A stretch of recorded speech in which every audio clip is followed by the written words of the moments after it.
good idea for me, for everyone involved. How's the meeting? Hello, hello. Basically just said Welcome, we're each everybody. going to have 5 minutes, one by one, to explain case. I'm not opposed to that. Yeah. I'm just gonna say that like I gave what was socially responsible. Like you're All right, folks, please mute yourself. and then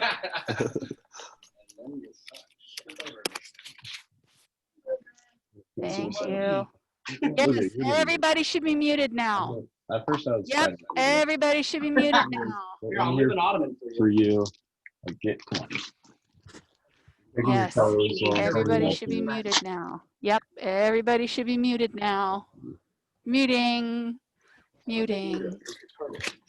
folks. Kill the chatter. Brendan, Haley. Fix that. TAs, will you keep an eye? Can you hear me? Caitlin, can you give me a thumbs up? Okay. Will you make sure to mute any chatters? Thank you so much.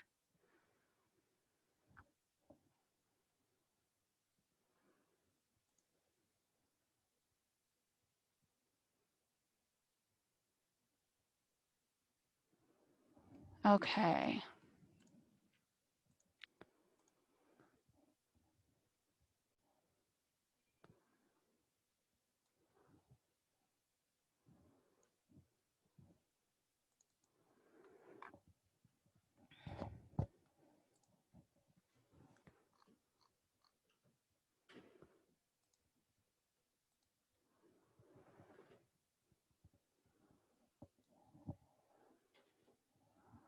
No, just want to take that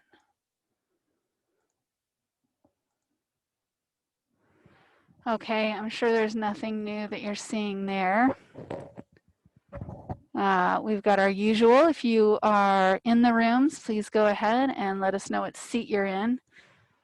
Also, I'm sending out a poll through Zoom to just have you let us know if you're in the arena or remote.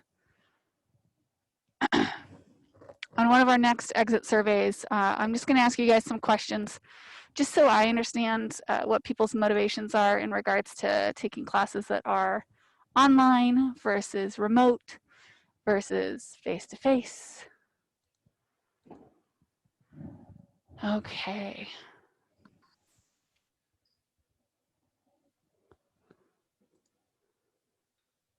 All right, we still have more people checking in, which is quite all right. Quite all right.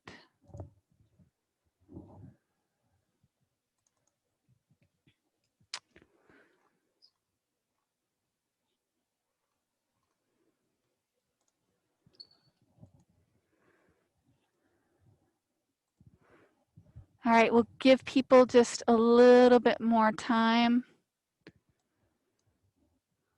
to get logged in. Go ahead and let us know where you're sitting. Let us know if you are just checking in via Zoom, if you're remote, or if you're actually physically in the arena.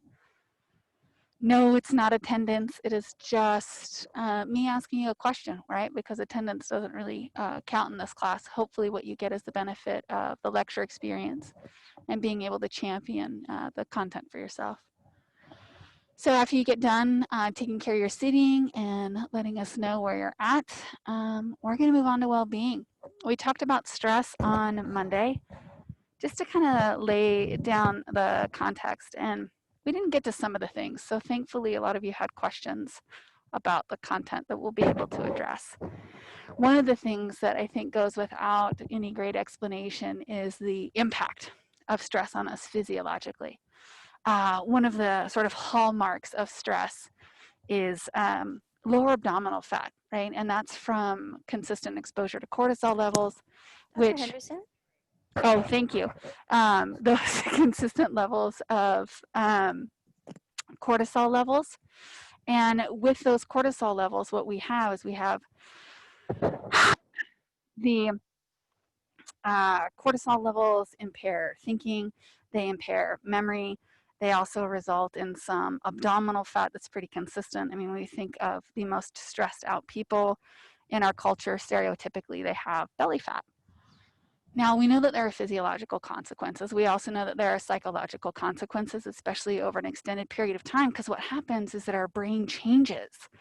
And we start to consistently function as if we're in a constant state of hyper awareness, which can be incredibly fatiguing. My TAs and I this morning talked about adrenal fatigue and how it is something that can occur to anybody, not necessarily for any reason. I mean, normally it's the consistent exposure to high degrees of stress, but what we start to see is the inability to focus, insomnia, lack of motivation, right? Because our adrenals, and you guys remember from the stress response system, the adrenals are working so hard that they just get worn out.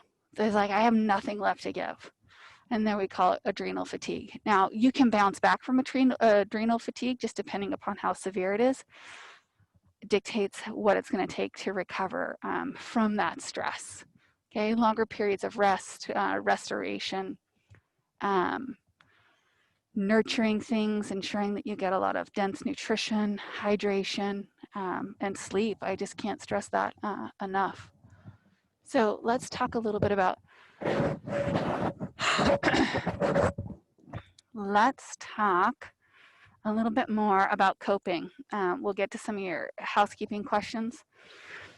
Just a reminder, research option 2 is due on the 12th. So we are sitting at less than 2 weeks for that one. Make sure if you're doing research option 2, which is the research study summaries, where you read published articles and you provide academic summaries of those, that's available until October 12th. You have until October 24th to complete research option 1, which are participating in those studies. Week 6 summary will be active today, and you'll be allowed to submit that. Remember that this week is a full credit experience. Last week was extra credit because we had our unit essay as well. Next week, we're covering what I like to call the sexy psychology, right? The stuff that tends to be the most talked about, the most attractive, the most consistently curious area, which is disease and disorder. We are going to do a deep dive on both days into disorders. In that deep dive, we're going to be watching clinical videos, okay? These clinical videos are interviews with individuals who are suffering from either one, a bipolar manic and depressive episode, or schizophrenia. We'll probably get to both. I'm sure we'll get to both if we just work out the time and timing correctly. So we'll have a slightly less discussion next week, and there'll be more of a focus on those clinical experiences. These clinical videos are used to demonstrate symptomology. So they're not actual therapeutic episodes. They are just an opportunity to have these individuals articulate their experience with symptoms. And we'll debrief a little bit more about that. But I like to give you a heads up because for some people, this stuff hits a little bit close to home. So I want to ensure that you're safe, and I want to ensure that you are making the best decision for yourself. All right. I'll be sure to let you know we will most likely be covering bipolar disorder on Monday, and then we'll be talking about schizophrenia on Wednesday. The midterm, which is for no credit at all, is currently active in your content area. In this content area, what you are going to do with that midterm practice is you're going to see what the final is going to feel like. It's the same number of questions as the final. It's the same amount of time as the final. You can use, it's open book, open note. It's not open to collaboration, so don't take it with anybody else because that's not going to prepare you well for the final, okay? The idea here is that with this practice, not only do you get to familiarize with the format, but you also get to familiarize yourself with the content, the depth of the questions, and then you get to practice some of that long-term recall on the first half of our term's content. Okay? Remember, you get to take the midterm twice, and you can take them at any time during the semester, but it has a lot of opportunity in getting that practice, so make the best use of it. We had a few other sort of logistical questions that people had. What activities or coping skills would your TAs recommend to handle stress of school and staying on top of assignments? I think that my TAs addressed that in your Choose Your Own Adventure. Since this question was submitted directly after class, I could imagine that maybe they hadn't looked at the Choose Your Own Adventure content. You guys will get to talk about which TA video you watched. And again, kudos to those TAs for getting those videos pulled together for themselves and just sharing what they know and understand about the science and the experience that they have. If you didn't check out all three, for sure go back and choose the Choose Your Own Adventure content that prepared you for today. Check out what each person said, because I think it's all pretty valuable. Okay, I'm going to end the polling there. All right. What do we know about overcoming addictions with positive psychology? Motivation plays a big role in managing addiction. Forgiveness, which is also part of positive psychology, also plays a very important role in navigating recovery from addiction. A lot of that has to do with repairing relationships and nurturing the social support systems that are naturally available to individuals through their families, through their friends, and boy, there's a lot of wreckage to work with over there. The physiological piece of addiction, obviously we don't necessarily navigate that, but being focused on positive centric outcomes. The other thing that we also see that positive psychology contributes in navigating addictions is reframing. This is a very consistent cognitive tool that people use for a whole host of different things. I know that you guys have heard about growth mindset and fixed mindset. Really, what we see from the positive psychology science is that individuals who tend to focus on having a growth mindset and nurturing that tend to navigate the recovery and life restoration process much easier. You are allowed to submit your Choose Your Own Adventures for half credit, but only until Sunday, okay? Only until like this coming Sunday will you'll be able to submit the Choose Your Own Adventures from this week for half credit. That's also true for the pre-reads, okay? There's no half credit offered for unit essays. That used to be the case, but since we moved the due date from Friday to Sunday, we don't have any room to offer extra days to submit for late credit. What if the research questions and surveys are not applicable to us? This is a research reference question. Don't worry, I got news today from my close circle of friends that more studies are coming up. More studies will be posted. Currently, there's just one study that seems to really limit whether or not you can participate. But we have had enough studies so far. I have students who are already submitting their summaries. Thank you for that.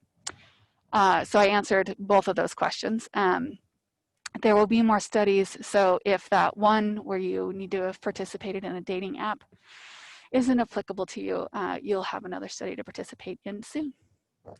Is it possible to see your letter grade for this class? No, I don't keep a running total in my grade book. The reason being, we don't count all of the points in this class. You'll notice that in every assessment area in both summative and foundational, I can't think, formative, there's wiggle room in the points. So we don't keep a running total in there. But you can, I have the gradebook organized. So if you select layout in your gradebook, it'll actually group all the formative together and all the summative together, all the extra credit together, the research together, and the final together. And if you do it that way, then you can just add up your points to see where you're at. You add up the points that you've earned and you add up the points possible. You divide your points that you've earned by the points possible, and that gives you your percentage. All right. Is there a best practice to reduce stress before it occurs and to try to prevent it? I don't know if there's a best practice. I know that mindset is what we call sort of the lowest hanging fruit, that if you can navigate that if you can approach situations as, hey, I know this sucks, but it's going to be an opportunity for me to learn. I'm going to get better from this. We do know that that's low-hanging fruit. And as far as preventing stress, a lot of that has to do with expectations. The fewer expectations you have, the less disappointment you'll experience, and subsequently the less stress you'll experience as well. But no, I don't know of any best practice for reducing it or preventing it specifically. What is the most effective scientific way to measure stress? Psychophysiologically. Yep. We use a combination of galvanic skin response, where sensors are placed on the hand, and it measures how much you perspire. Hand sweat is different than armpit sweat. Armpit sweat is from physical exertion, okay? Hand sweat is psychological, right? So the people that you meet that have clammy hands, right? That's an indicator. That's an indicator of a higher degree of processing, not always necessarily anxiety, right? Because people could just be thinking about things and not necessarily be nervous in a space, but just be contemplative. But clammy hands, sweaty hands, is one of our first physiological indicators. The next thing we look at is respiration, and we want a baseline. We need to know, like, how much do you secrete on your hands? What's your respiration like? What is your heart rate like? And what's your stress hormone level like? Just regular, without being stressed out. And so we call that the baseline. And then we put you under stressful situations, or we just observe you and find you in stressful situations that you identify for yourself. And we measure your physiological response. So that is probably the most effective scientific way to measure stress. And the reason why is because, remember when I told you that when we have a sympathetic response and our heart rate increases and our pupils dilate and our digestion ceases and we're activated, we don't know the difference between joy and fear. Physiologically, they're very similar to each other. And so what we need is that cognitive label. And that's why the two-factor theory was so awesome, was that Schachter and Singer said, okay, we have the stimulus, we have physiological reactivity, but we also have this perception, this ability to take in information and assign that information value before we elicit a full-on emotional response. Well, the stress response can pretty much just stop right there before it gets to the emotional label. So if we just use self-report, right? How stressed are you? We're going to be missing a lot. And that's one of the reasons why we've seen a big shift recently in moving towards understanding the physiological reactivity. Now they have ambulatory monitors where people can go throughout their entire day, have an inline blood draw, where it'll just draw blood every, I don't know, it just depends on what metric you set it at, and take your blood pressure, take your heart rate, take your respiration rate, okay? All while you're just going about your day in order to measure your stress experience. Are there any other exercises besides mindfulness and meditation that can help you relieve stress? Yes. Physical activity. Okay, physical activity is a wonderful release. One of the reasons being is that it helps to take care of some adrenaline that you might be experiencing. Okay, helps to burn some of that off. It also helps to regulate cortisol. We always have to watch. I did my PhD work on cortisol, or that was part of the PhD study that I was working on. And we always had to be mindful of whether or not people were exercising or drinking caffeine and things like that prior to giving a cortisol sample. But exercise, I would say, is probably one of the most effective ways. And if you're not somebody who is inclined to get your heart rate up, going outside and going for a walk, okay? But I'll be honest with you, that's me kind of sneaking in some mindfulness, okay? But because the art of an easy walk, right, uses the skills and builds that mindfulness muscle. But again, meditation, mindfulness, lowest hanging fruit. Some people like to default into distraction coping, which means that they get immersed in video games, or they get lost in social media, right? And it actually helps you relax a little bit. It decreases the adrenals. But the problem with that is that when you're done looking at social media, you're done binge watching, you still have the problem. You still either need to navigate your emotions, or you need to localize solutions in order to be empowered and no longer experience the stress response. How does continuous stress affect an adolescent's cognitive development as they grow up? How does stress affect one's self-actualization? Whoa. Stress affects the brain, especially cortisol. Cortisol can impair memory. Cortisol exposure over an extended period of time can actually result in complications related to Huntington's disease, which is a memory-related disease. Stress can also affect dopamine levels, where excessive amounts or extreme fluctuations throughout adolescence will definitely impact the brain.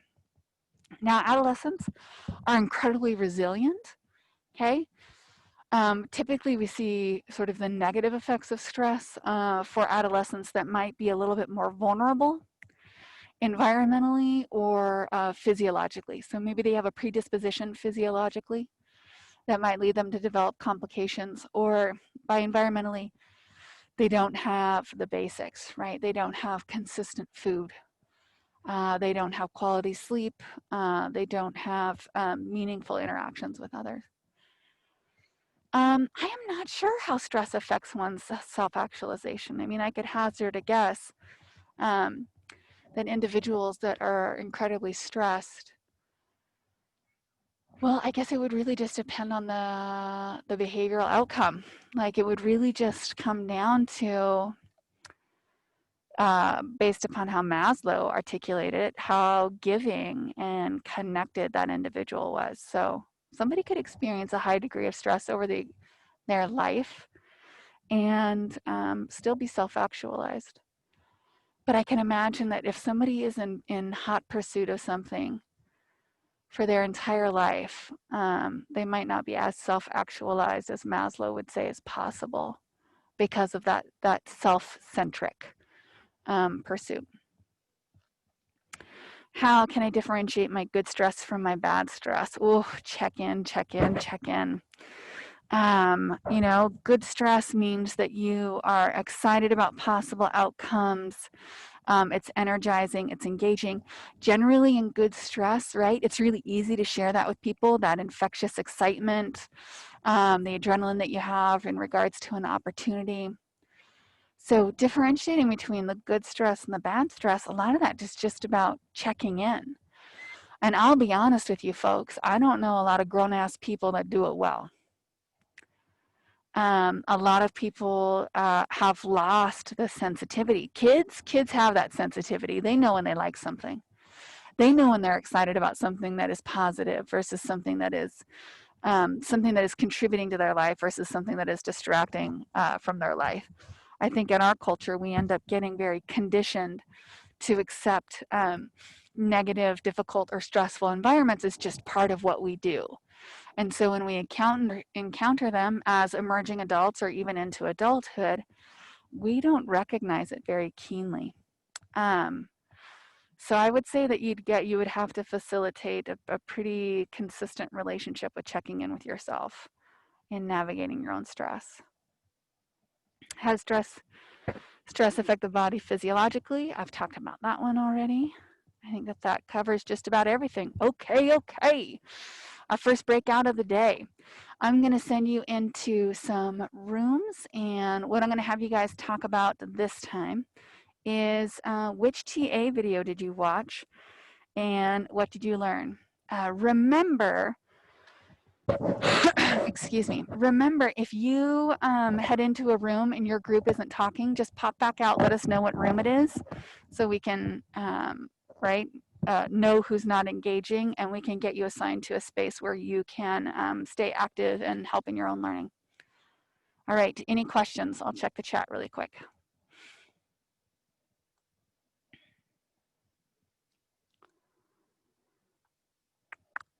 Okay, sending you guys to the breakout.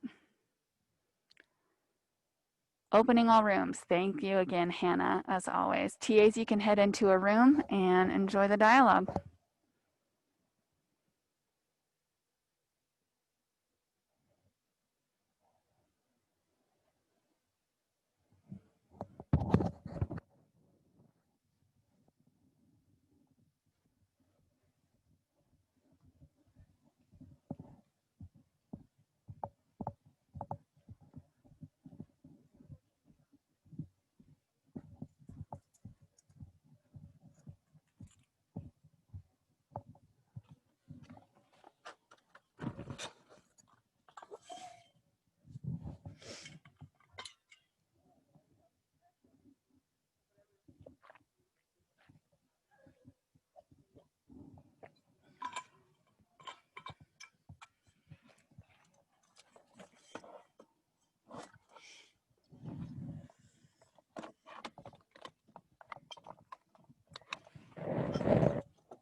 I'm not in a breakout room.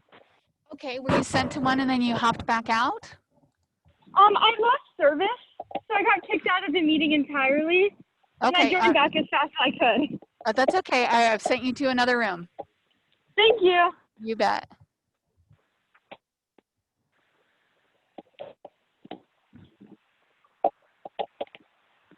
Bye, guys.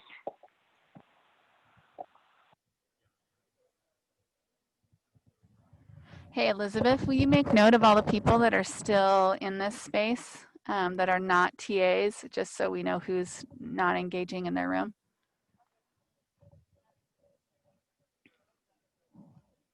Thank you, Elizabeth.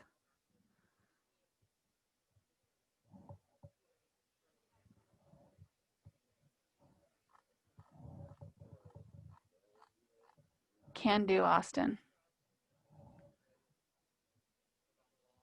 Do you remember what number you were in? Austin? Alexa, which rooms were you in? I was in 16, but it was just me and one other person. So then they left, and then I left. Okay, I'll find you another room. Oh, both of you. Oh, well, you and Alexa were in the same room. I'm going to put you guys back. Oh. I'll move you up a room, and I'll move you down a room. All right. Thank you. Thank you. You bet.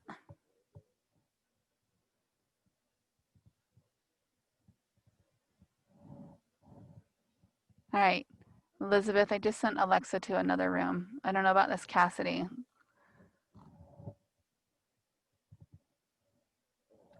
Cassidy just typed that she just got kicked off. Okay. So I think she just needs a new room. All right, Cassidy, what room were you in? Oh, we'll just send you someplace. There you go. I also didn't get put into a new room.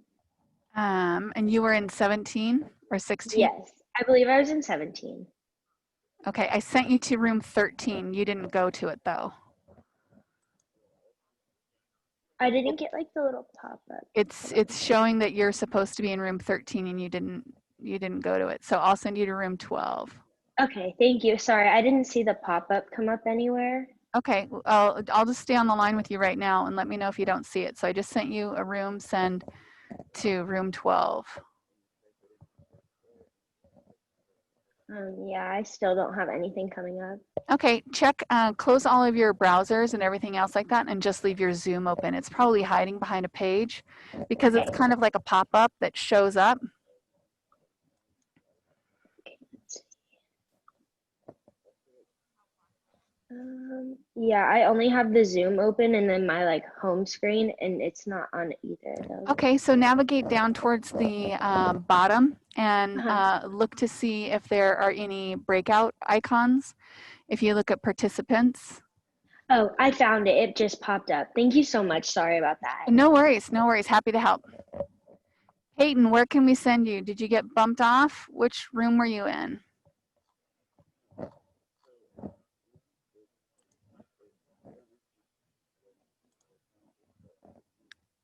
All right, Peyton, I just sent you another room send to join room 14. Thank you. You bet.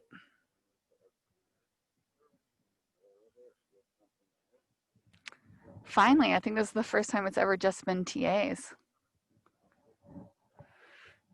Why don't you experiment? Elizabeth, can you see the join button on the breakouts? When you open up the breakouts, do you see a join option for yourself? No, I was looking and I even click like the more tab and there's nothing that shows up. All right, well, I just made you a co-host. Meg is still a co-host. See if you guys can pop into a room, okay? Oh, Meg's outside, big pimpin'. I am. It's hot, so I had it off because I was sweating. That's all right. All right. That is all right. I can't. I only have the option of pausing the recording, stopping, or going to the chat. I don't have the option of going to a breakout room. Under mine, where it says breakout room, I can go, but I can only go to the one that I got the original invitation to. Okay. Okay, and where did you get your original invitation to? Room 37. Yeah, 37. Okay. And did you go to it or no? I went in and then I popped out. Okay. All right. And Elizabeth, you're originally in room 41. Okay. Still trying to figure Okay, this I out. didn't get a request. See, that's very curious to me. Yeah. So Meg, you're in 37. All right. Well, I'm going to go ahead and close all rooms and have people go ahead and let us know what you learned. Thank you for problem solving with me, folks. Meg, you can turn your beautiful, oh, you chicken. Hi, Olivia, real person. Hi, Caden, real person. Seth's right. Where is Seth? Look, I know a student in the classroom. That makes me so happy. This is so weird. I normally learn like 60 names by the end of the semester. That is not going to happen this semester. Not going to happen. And again, Hannah, thank you for getting the prompt into the break into the chat. So now here's the question. Do I want to go for one of those cut lines? Do I want to add that next time I go in? I like the ones that are really straight. I don't know why. Yeah, I like it. Those are my favorite ones. I like it too, but I think it's like it's a real statement. It I don't is. know. Sometimes I know. mess with my look. lines here. People are voting. Oh. Dr. Henderson, Yeah. we had a quick question in our breakout room. Awesome. Suck it to me. It was talking about the extra credit weekly summaries. Yeah. And they were saying that it's coming up in the grade book as just a regular assignment. Is it going to be changed to just be that extra credit later? So if I zero it out, then it'll show 0 points earned. So I have to leave it as showing as 15. When I calculate the grade, that 15 won't count. That's why when you look in your grade book, if you have it set up as gradebook layout, which is how I have it, you'll see that all the extra credit is bunched up and it's over off to the side. So no, those 15 points won't count. Just focus on the ones that say summative and formative. Don't count the extra credit when you're adding up your points. Okay, perfect. Good Thank question. you. Good question. And I actually do plan on dyeing it. And right now it looks like it might be Superman blue because it looks kind of like it has like a blue glint to it. I don't know. Thank you for your hair suggestions.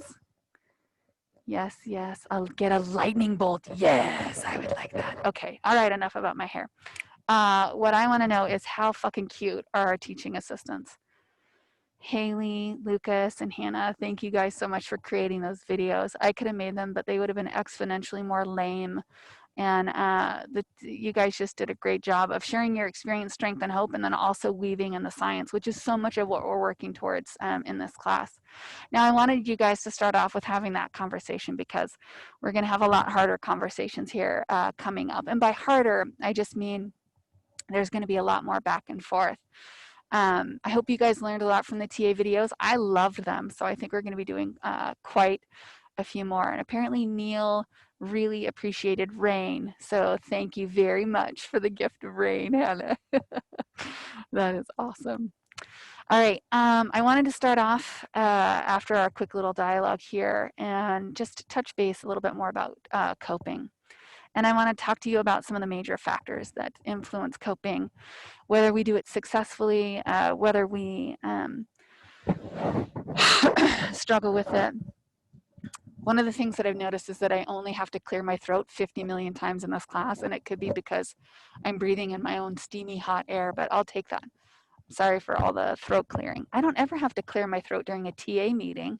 It's only when I got my mask on. Okay, I'll wear my mask. I love my mask. No judgment. Control. Stress comes from perceived control or a perceived lack thereof. We make this case time and time again, theoretically, empirically, consistently, that stress is really informed by our perceptions of our choices, right? Which equates to resources. So if I have a situation, I get into a car accident and my deductible is $500. I get into a car accident, my deductible is $500. Getting into a car accident is going to be stressful enough. But if I don't have that $500, that situation, right, moves into what we call a threat. okay? Basically, we experience an event, and if it is a stressor, it's either a challenge stressor or a threat stressor. It's a threat stressor when we doubt our resources. Now, these could be personal resources, intrapersonal resources, like persistence, punctuality, creativity, insight. Could be any one of those nice, delicious qualities. Or those resources could be something as simple as time, money, people, okay? When we think about resources and we try to really wrap our brain around whether or not something is a threat, it really comes down to perceived resources. So when people, like one of the questions that asked, how do you prevent stress? How do you cope with it most effectively? Be aware of your resources, right? Have a broad network of individuals. The research is pretty funny. When we looked last week, or not last week, but on Monday, about the difference between wealth, right, and how that impacts stress, people who had more money were less stressful. Well, we also saw some changes in that as well. What we do see is that people who have more money actually have a lower quality of life and less well-being. They might not have the same stress or the same amount of stress as we folks do, but they end up experiencing a lesser quality of life, not because they are wealthy, because of all the stress that comes with being wealthy. Okay, so there's some stresses that are mitigated by wealth, and then there are other stresses that only show up because of wealth. But really, when we're talking about coping, we're talking about control. We're talking about what I perceive being available. Your book also talked about Martin Sieldman, our father of positive psychology. Well, he's also the same researcher that tortured the puppies, right? Put the dogs in the cage where there was a little ledge part of the time where the puppy would be shocked by the grate and the puppy could jump over and get away from the shock. And then eventually Martin Seligman blocked off that escape, and so the puppy couldn't escape the shock. So then when the puppy was placed back in the cage that had that shock on one side, no shock on the other, and the puppy could jump out, the puppy didn't jump out. And he coined the term learned helplessness, because that puppy learned through a series of events, right? It was conditioned, okay? Reinforcement, right? The puppy gets shocked, it wants to get out, it can't get out, so it just stops trying to get out. Okay, just stops trying to get out and just stays there and takes that irritant. Martin Seligman talks very frequently about regretting having done such a study, but that is one of the reasons why he started to focus so much on positive psychology and how do we capitalize and create greater well-being. Let's do a study where we experiment with just how much joy we can create in your life, right? Hell yeah, that's the science that I want to do. But what we learned with this learned helplessness, or what we've come to understand with this learned helplessness theory, is that somebody can experience something time and time and time and time and time and time again, and then just give up, which means that they have shifted their control. Okay, so when we think about being presented with a situation, a circumstance, and we see that we're either going to be challenged or we're going to experience a threat. The challenge says, you know what? I don't know exactly what's happening here. I'm pretty sure I got the skills or the resources to navigate that. It's a threat when we don't. So if I get into that car accident and my deductible is $500 and I have that money, it's a challenge. If I don't, then it becomes a threat. Okay? And all of that is about perceived control. Now, I already mentioned this a little bit, but I want to expand upon it a little bit more. Social support when it comes to coping. One of the most fascinating things that I learned in my graduate studies is I read an article once, and I hadn't seen it replicated anywhere, so that's why I don't think very many spaces and places actually talk about it. But what we have seen in physiological research is that I'm fitted up with the cortisol, the sweaty palms, the respiration, and the heart rate, and I'm stressed out, right? I'm really concerned about something that's happening in my life. So I'm having a physiological stress response. And what we have found in our science is that if I'm having this physiological stress response and I talk to somebody, physiologically, my body starts to calm down. Not with a solution, not with any insight, not with a problem solved, but merely having somebody else to just share that with, the experience of catharsis, the term that Freud coined. Sharing with somebody else cuts the physiological consequences of stress, sometimes as much as in half. So having somebody that you can tell these things to is central, right? That social support is central. Not only does that help us see our resources, right? So things are more likely to be experienced as a challenge rather than a threat, but they also help us regulate. They also help us take care, even if all they do is listen. No solutions provided. There's just genuine caring and a willingness and an interest in your well-being. So social support, pretty freaking important. Problem versus emotion-focused coping. There are some significant gender differences here, okay? Emotion-focused coping, I want to deal with my emotional experience of being stressed out. I want to navigate how I am feeling, okay? We're talking about really looking at not a solution to the problem, but being focused on my feelings about the problem. Problem-focused coping, right, is solution finding, is where we stay focused and we localize our resources on the car is broken, you don't have the money, where are we going to get the money? Who can we ask? What can we do? Okay? Emotion-focused coping, the individual is going to be like, okay, how do you feel? You're feeling scared, you're feeling angry. Okay, scared and angry are valid and, important emotions to be having, totally expected given the situation. All right. Okay. All right. Now what I want you to do is I'm going to send you back into your breakout rooms. And I want you all to chat about what your well-being assessment taught you about yourself. The well-being assessment, it was on the Google slide that you had where you had to do the well-being assessment and then you had to read one of the other two articles that talked about the science of well-being. I want you to talk about that well-being assessment and then I'll bring you back here. Probably, I'm not going to give you too long to do it. If you would just share sort of if you fell short anywhere or if you had any significant strengths and maybe some of the suggestions that the survey had for you. So we'll give you about 2 to 3 minutes per person. So I'll see you back here in about 9 minutes.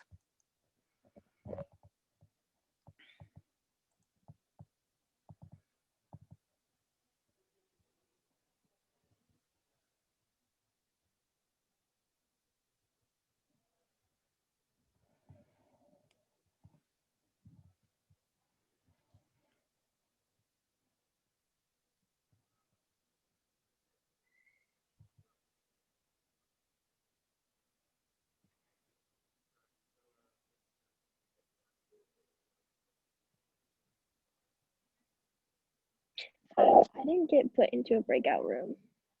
Okay. I didn't either. I'm showing. Alrighty. I'm going to send you to some. Hold on a second. There you go, Ronnie. There you go.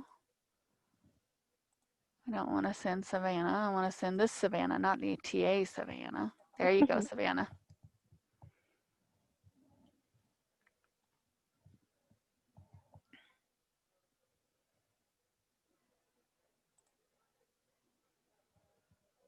Spencer? Can I be put back in my group? Yeah. Like my computer died for a second or something. No worries. What number were you in? 57 maybe? We don't have a 57. How about 47 or a 37? No, I really don't remember. All right, I'm going to send you to 39. Okay. No, I'm going to send you to 34. Okay. All right, go get it.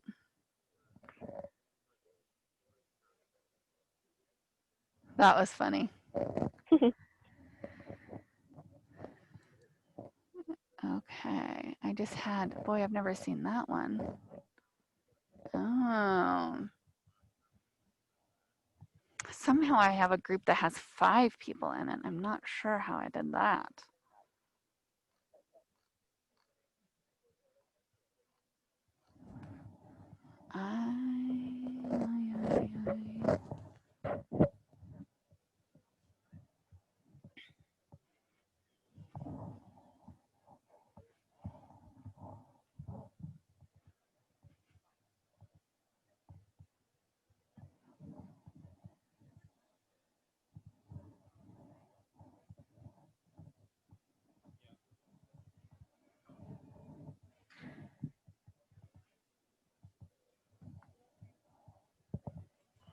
Can I be put back in one more time? I'm so sorry. It You keeps bet. kicking me. Do you just keep getting booted off, Spencer? Oh, it must have sent him there. Maybe he got booted off again. Oh, that is rough. That happened to me in the first breakout group. At the very end, it just booted me out. Huh. Okay, that's curious. Annoying, but curious. All right, I gotta copy these instructions to put those in the chat.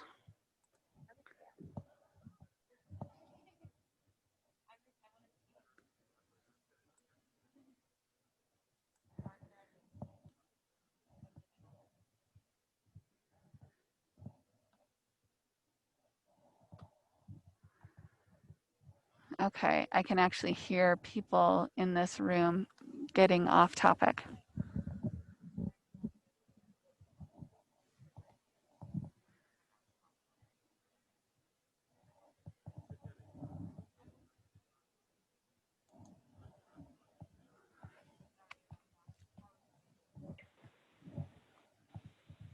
Okay. That was awful. That was awful? Yeah. Sorry to hear that, Savannah.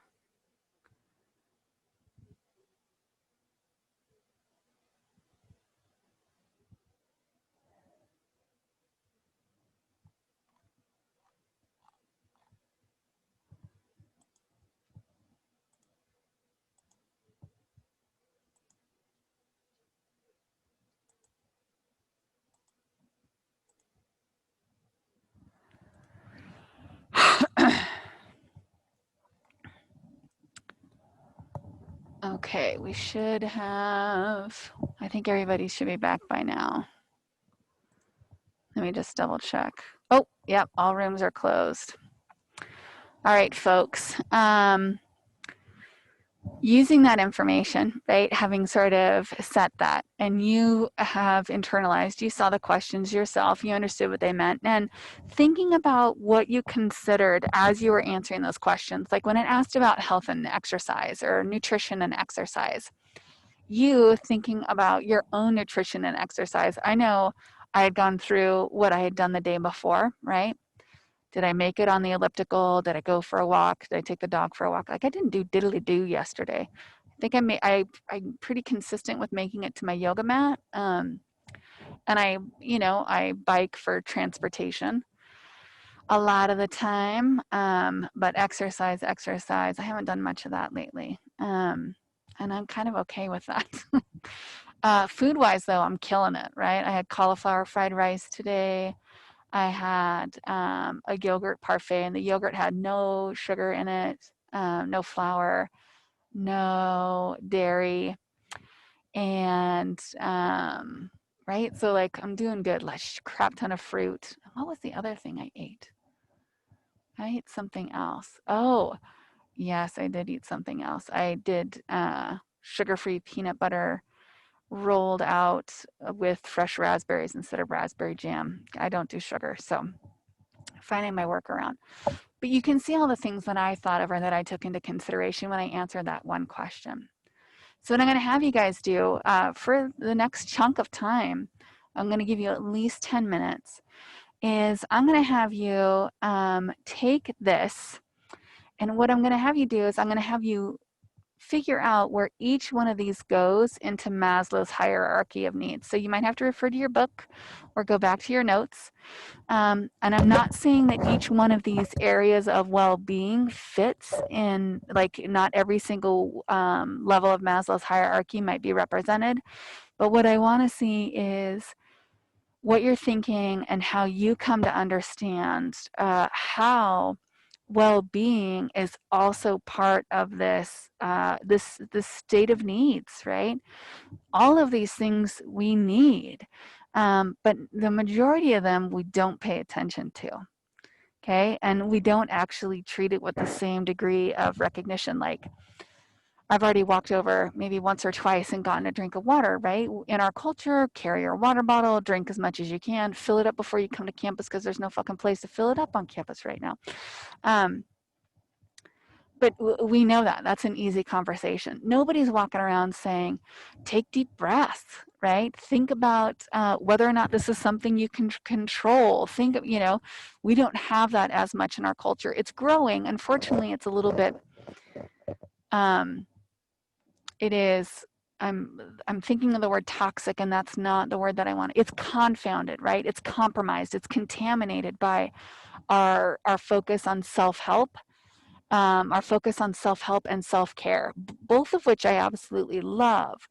But what we're losing is the science. The message ends up being focused on give yourself a good facial, or if you can't control it, don't care about it, things like that. And that's just not possible, right? I can make small choices to influence the environment, even though I can't control what that person chooses to do. I have some agency there. And so in thinking about all those things and taking into consideration what informed your answers on the well-being assessment, I'm going to have you guys do this out. Now, what I'm going to send to you right now are the instructions for getting this done. The individual with the longest last name in your group will be the point person on this exercise. Person with the longest last name, you are going to open up this Google Doc that you see right here.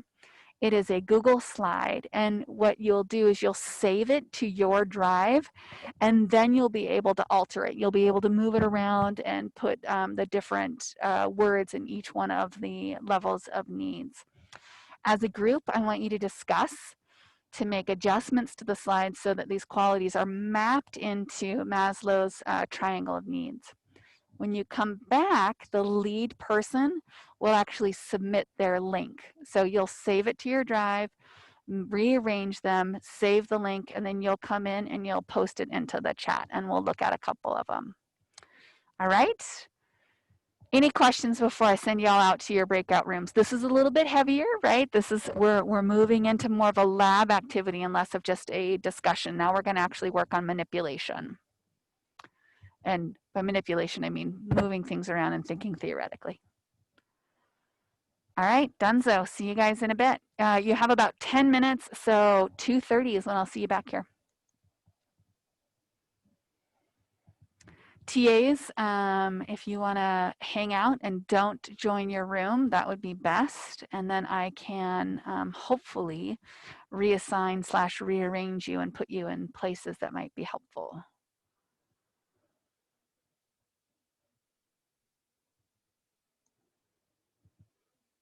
Okay. Hannah, do you still see the invite for your room, room 42? It says that I can join a breakout room. I'm not sure. I'm assuming that's where it would put me. Yeah. Why don't you go ahead and click on that and just join them for this session, okay? Sounds good. Awesome. Awesome. Awesome. Elizabeth, has it asked you to join room 41? No. You need to check. Okay. You need to check your digs just a little bit and see, because it's in there. It says that it's been sent to you. Does that make sense? Like you've been invited into the room. So why don't you see if you can problem solve that for just a little bit? I've got a couple people that need rooms to go to. All right, Samuel, I'm sending you somewhere. Looks like Spencer already headed out. Meg, I'm going to send you to a room. All right, Meg, I'm sending you to a room. Savannah, I'm going to send you to a room. And Talon, you're headed out to a room here. Thank you much. And where's Luke? There's Luke. Oh, Luke, you were in a big room. My gosh, wow. All right, I'm sending you to a slightly smaller room, Luke.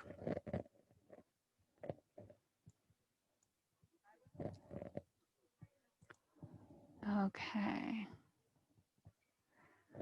Elizabeth, are you finding anything?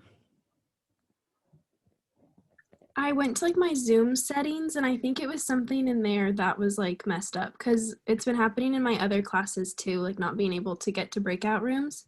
Okay. So now I have the option.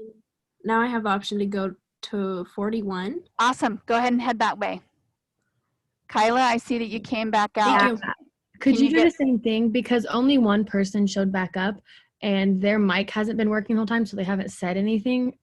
I'm sending you to room 15. Go join them. Sounds good. Thank you. You got it. Thanks for checking in. Savannah, I see you have your mic off. Do you need some help?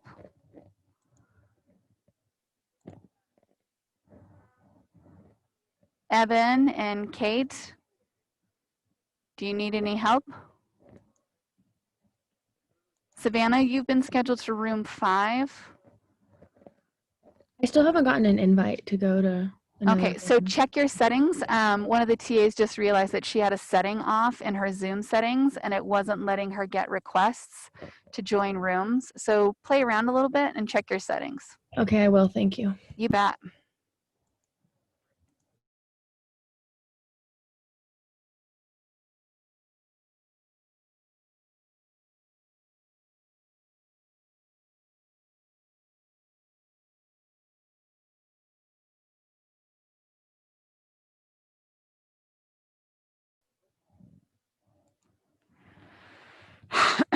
Kyla, do you need a room?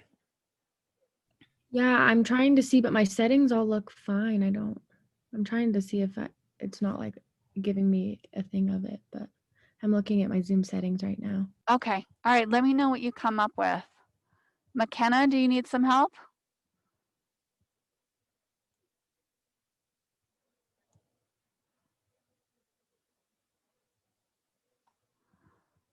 Awesome. McKenna joined her room.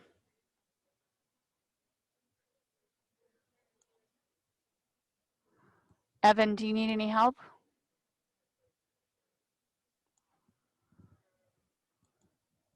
All right, Kayla, I'm going to try to send you another one and let's just see if it comes through for you, okay? Okay, sounds good because I still don't see anything. All right, I just Sorry, sent I'm you looking. it's okay. I just sent you an invite to room 10. Okay, hold up.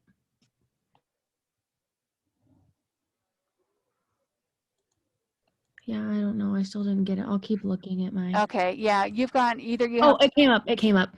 Okay, all right, perfect.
Ryan, that is an awesome picture. That is like, that's epic. Because at first I was like, oh, that student looks confused. What can I do to help them?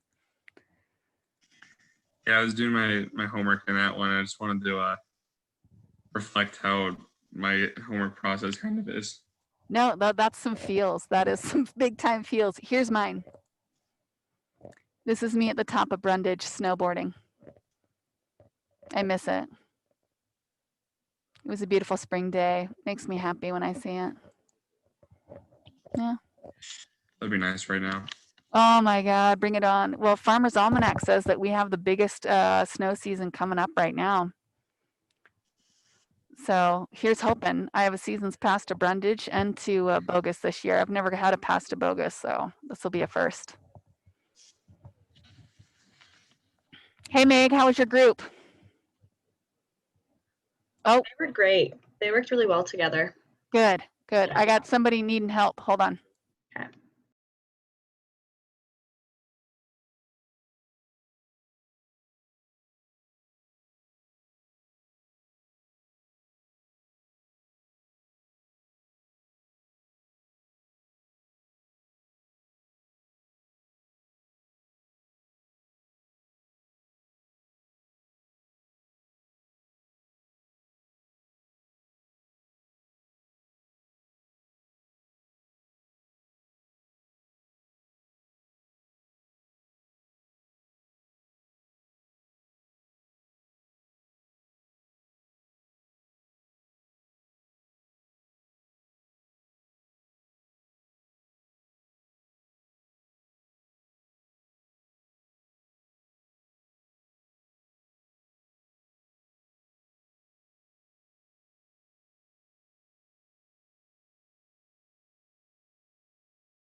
Your microphone's muted.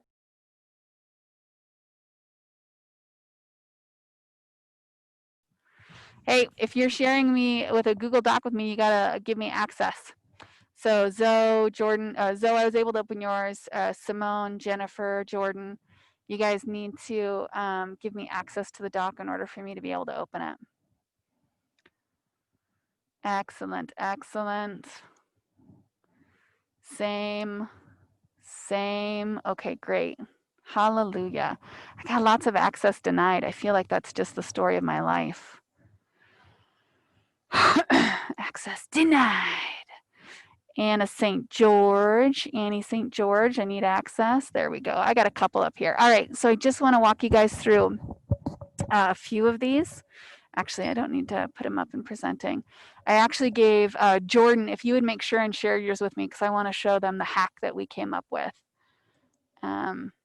Yeah, Jordan, make sure and share yours with me. So we'll start off with this one first. Alignment, get out in nature. Ooh. What was that? Oh, I can do that. Thank you. It's all the little things. Here we go. There we go. All right, so we have set up here these fine young cannibals.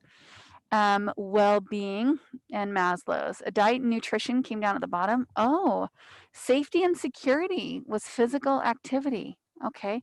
Connection and coping for love and belongingness. There was no wrong way to do this, folks. This was just a theoretical exercise. Community supports, mental and emotional health. This is up here with self-esteem, and then self-actualization, alignment, and getting out in nature. Okay. All right, let's look at this one. These individuals put diet and nutrition, sleep, and getting out in nature down at the bottom for biological needs. Physical activity is safety and security. Connection, community, and support. I think that one's going to be pretty consistent. Alignment, mental health, and emotional health. And then coping is for self-actualization. Oh, okay. Another one, we've got alignment up there for self-actualization.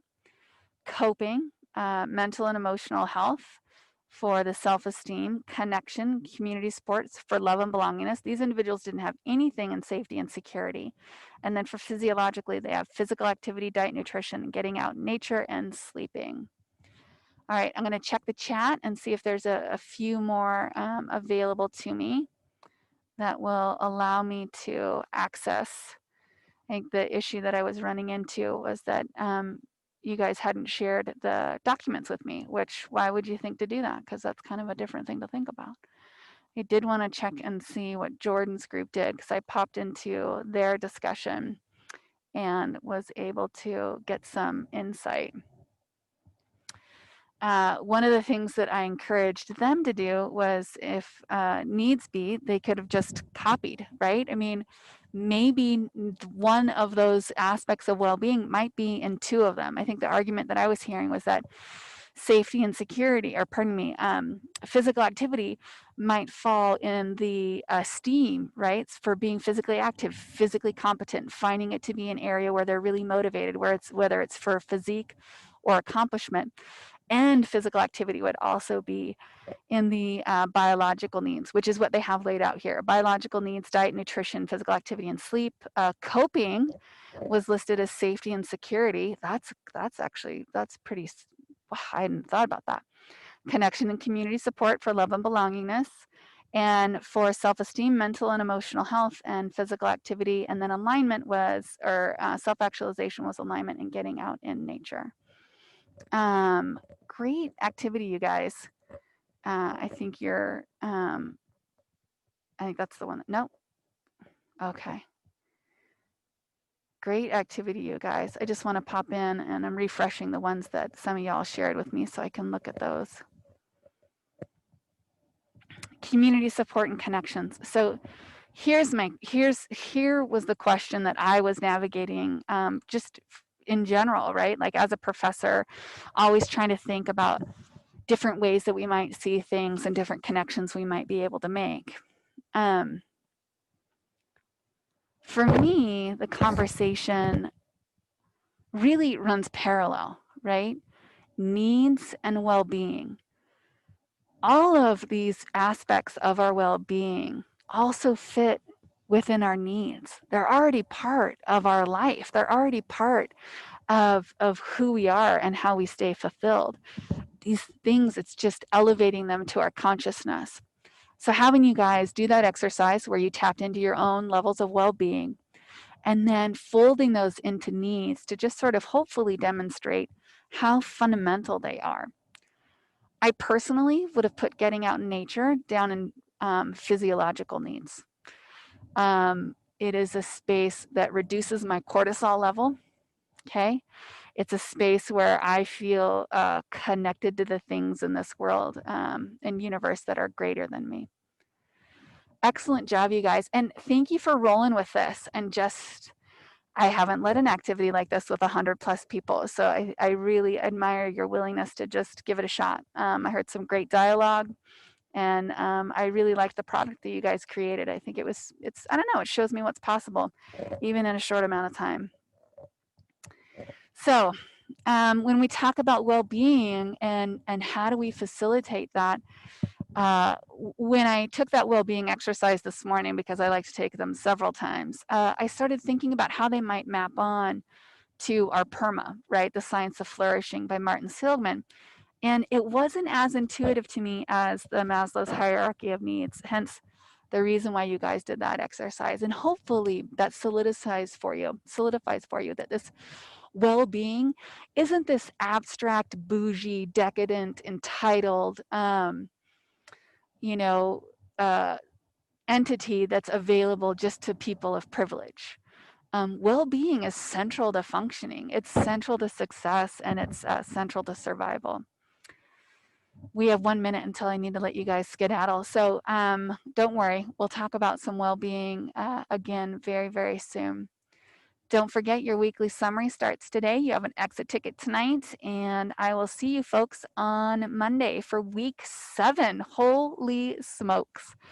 Week 7's right around the corner. Till I see you, take good care of yourselves, okay? Thank you. Thank Thank you. you. Thank you. Thank you. Bye. Thank you. Bye, all. Thank you. Thank you. Thank you. Thank you all so much.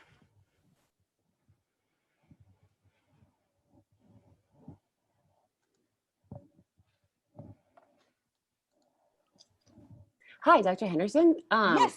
I might be on the big screen, but that's fine. You're not on the big screen. Okay, cool. We had a really great discussion in my small group, and then I Awesome. didn't share it with you until I think too late because I was logged in through my personal Gmail. Oh, no worries. So I don't know. I don't know how to confirm that you got it No, or not. don't worry about it. It's not Okay. like we were doing that for credit. You didn't I have wasn't to submit sure. it for- Okay. No. You didn't I have to was the submit that for least attendance. tech savvy of the group, and my last name was longest, so that was really Like I said, good job. Everybody was a okay. trooper. Everybody took one for the team, whether you were uncomfortable talking about stuff or having to work out tech issues. They were just a little. My wonderful teammates were like, make sure you submit this correctly, and I was like, I don't know how to do that. So No, you're good. Hey, and kudos to you for checking up. cool. Thanks, Mary. Take care. Yep. All right, TAs. That was a little something for me, knowing in the future that I could actually swing that in this big ass group of people. Good. Well, we'll think about that. Maybe that'll give you one of the things that we get to noodle on over the next couple weeks.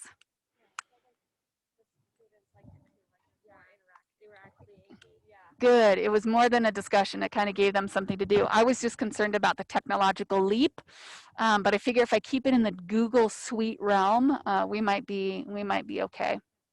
All right. Take care, everybody. It's so good to see you. Rest well this weekend. Take good care of yourselves. Know that I'm thinking about you.